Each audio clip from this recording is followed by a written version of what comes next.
Today's daily video, which is for Wednesday, July 29th.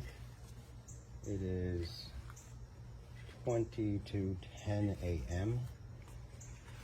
and I'm going to make a quick video on how to stop your brake rotor, your brake disc, from rubbing.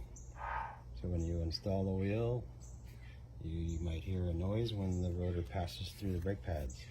And I'm going to show you how to adjust that. So you just go and you install your wheel. Carefully slide the wheel into the fork dropouts and insert your little axle.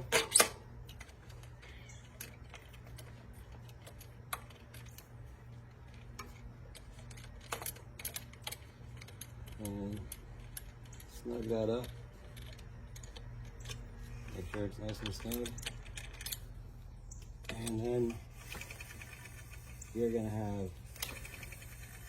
maybe rubbing not as bad as that, but that's pretty bad. That's completely stopping the wheel. I'm going to show you how to adjust that.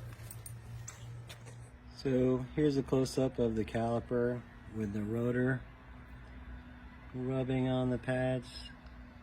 But you really see that big gap on the left there, and there's no gap on the right. So I need to move that caliper in a bit by loosening up the anchors, which is on the top there, right here. And there's another one on the bottom, which I'm going to loosen, and then I'm going to move that caliper over it to try to get that rotor to stop rubbing. So grab your 4mm Allen key, loosen the bottom bolt on the caliper, and then loosen the top on the caliper. Now the caliper can move around. It's free to move there.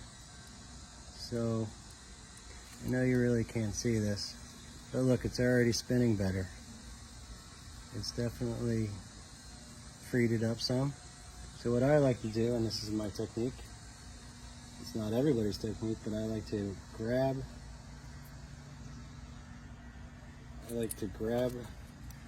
the front brake, and the pads coming down the rotor should square it up.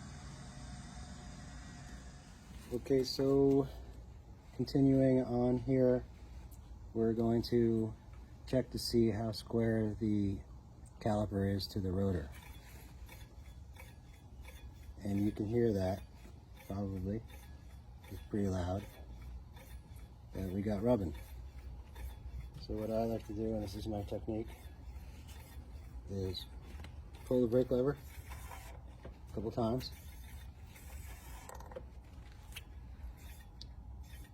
Now it's actually rubbing in one spot. So I rotate it to the spot where it's not rubbing. Then I grab the brake lever and lock the pads onto the rotor. And then I come down to the lower caliper bolt and I just slowly snug that. Go to the top one, slowly snug that. Don't go crazy on the other one.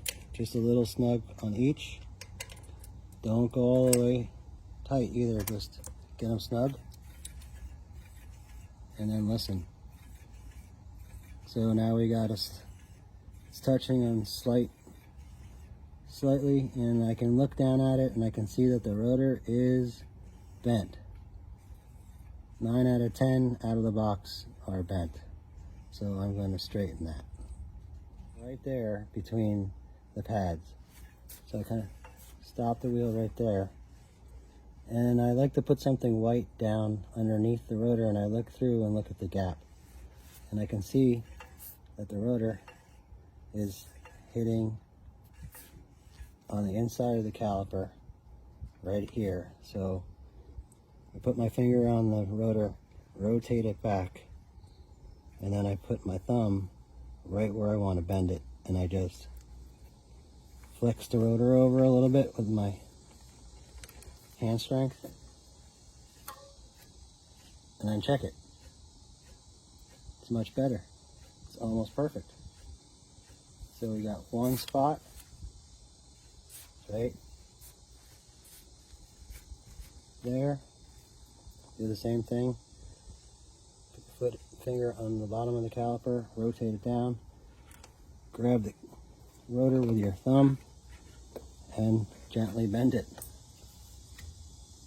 There we go.